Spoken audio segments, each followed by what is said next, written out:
राधे राधे। जय श्री कृष्ण। कान्हा जी के सुंदर दर्शन करिए। प्रभु अपने भक्तों से कभी भी दूर नहीं रहते, जो भी उनकी भक्ति करता है। एक आदमी था, उसका नाम सदना था। वो कसाई था। रास्ते में चलते चलते उसको एक पत्थर मिला, तो वो उसको देखा बड़ा अच्छा पत्थर है, तो जैसे बाट के लायक है, तौलते हैं ना जिससे, तो वो बाट होता है जो उस पत्थर को रख के वो तौला करता था। तो वो ले आया और उसको बाट की तरह उपयोग करने लगा।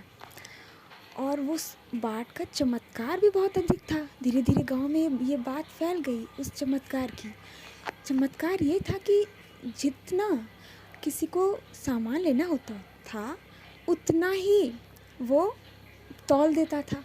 अब पत्थर पे तो कुछ लिखा नहीं होता है कि वो कितना है, कितने ग्राम का है, परंतु वो उतना ही मांस को तौल दिया करता था।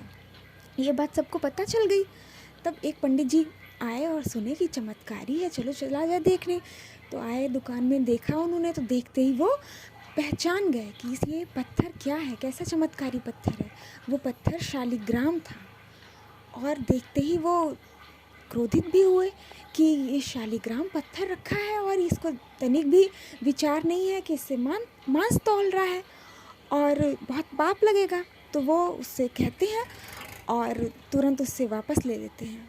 ये बात उस कसाई को नहीं पता होती है, तो कसाई भी कहता है कि उसको नहीं पता था, तो वो क्षमा मांगता है। तो पंडित जी अपने घर ले आते हैं, अच्छे से बहुत ही शुद्ध उसका स्नान करवाते हैं, सिंहासन पे बिठाते हैं, चंदन अर्पण करते हैं और तुलसी जी से उसका श्रृंगार करते हैं, शालिग्राम का विधि विधान से पूजन करते हैं।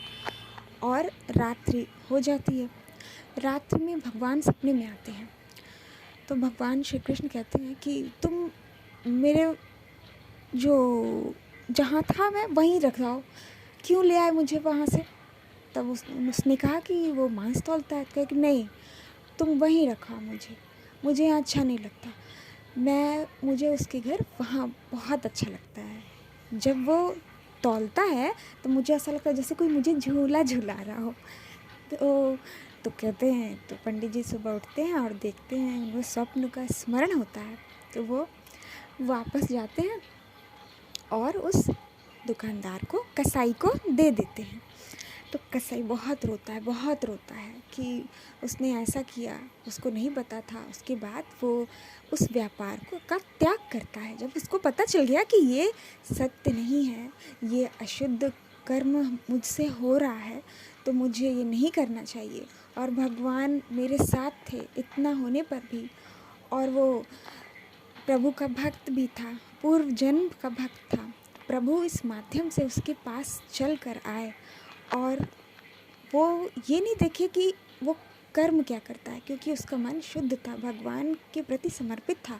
तभी तो बाद में उसने छोड़ दिया, उस व्यापार का त्याग किया। जब ये जान लिया तो अत्यंत दुखी होकर छोड़ दिया और जगन्नाथ जी यात्रा को चला गया।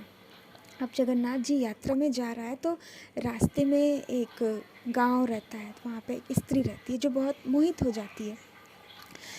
लेकिन जो सदना कसाई रहता है वो नहीं मोहित रहता है। तो वो चाहती है कि ये इसके पति के साथ नहीं, इन्हीं के साथ रहे, सदना कसाई के साथ। परंतु कसाई जो है वो बहुत ही अच्छा रहता है व्यवहार का, विचार का, तो वो नहीं इस बात को मानता है। तब क्या करती है, जब रात्रि होती है तो अपने पति को मार देती है। जैसे ही वो देखते हैं कि ये क्या हुआ, पति को मार दिया इसने, और पूरे गांव में बात बता देती है कि इसने, जो सदना है, इसने मेरे साथ गलत किया, दुर्व्यवहार किया, जिस कारण उसका हाथ काट दिया जाता है। अब दाहिना हाथ काट दिया जा रहा है उसका। परंतु तब भी वो तनिक भी व्यथित, चिंतित नहीं होता है, बस यही समझता है कि पूर्व जन्म का कोई पाप होगा। तब उसको बताते हैं कि भगवान बताते हैं कि देखो, पूर्व जन्म का पाप ये था कि पूर्व जन्म में एक आदमी को तुमने इशारे से बता दिया था सांकेतिक भाषा में कि वहाँ पे गौ है, उस गाय को लेकर उसने उस गाय को मार दिया था। और वो गाय जो है वो स्त्री का रूप धर के आई, और जिसने मारा था वो उसका पति था। तो गाय ने इस तरह उसका प्रतिशोध लिया मार कर। जो उसका पति था वो पति बन गया, उसका प्रतिशोध लिया, उसको मार दिया। और तुम्हारे साथ तुम्हारा जो हाथ कटा इस कारण क्योंकि तुमने संकेत किया। तो इतने छोटे छोटे पाप हैं जो इतना कष्ट देते हैं हम सभी को, और हम सब परेशान रहते हैं, चिंतित रहते हैं, यहाँ से वहाँ भागते हैं, दौड़ते हैं।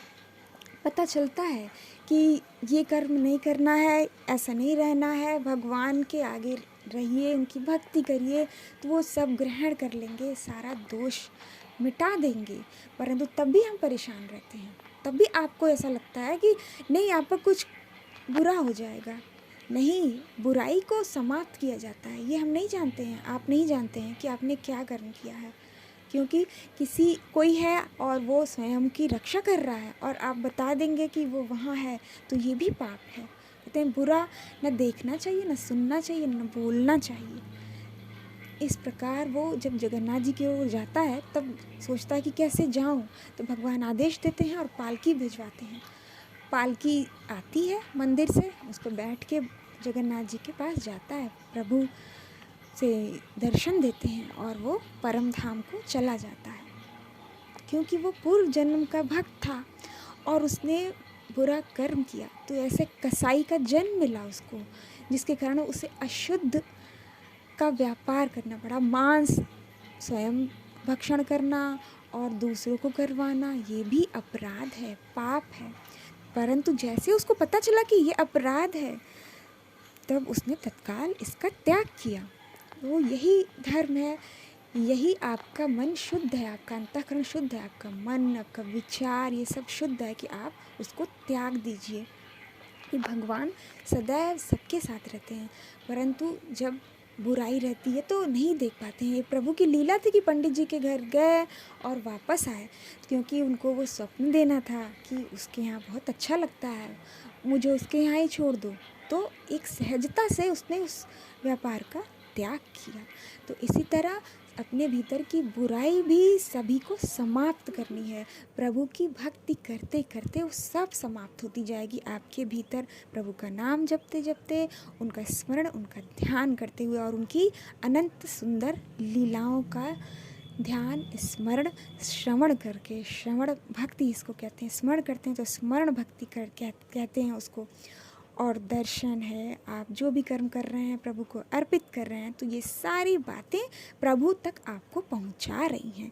और ये सब भगवान की दया है, कृपा है, आपकी भक्ति है जो आप श्रवण कर पा रहे हैं। प्यारे बांके करुआ बिहारी जी के सुंदर सुंदर दर्शन करिए, कितने प्यारे हैं आज के सुंदर दर्शन हैं, आप सभी करिए।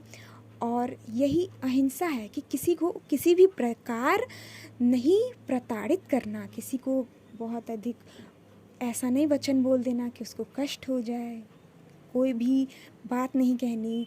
आप उसको, कहते हैं ना कि बहुत से घरों में पति पत्नी के बीच जो विवाद होता है वो मारपीट तक आ जाता है। तो ये सब जो है हिंसा है, हिंसा नहीं करनी है। हिंसा करके भगवान को आप नहीं समझ पाएंगे, नहीं देख पाएंगे। सदैव क्रोध में रहेंगे तो आपके ऊपर माया का अधिकार रहेगा, आप कभी प्रभु को की ओर नहीं बढ़ पाएंगे, क्योंकि आपका मन शांत है नहीं, आपकी ऊर्जा नष्ट हो रही है, आपकी आत्मिक ऊर्जा नष्ट हो रही है।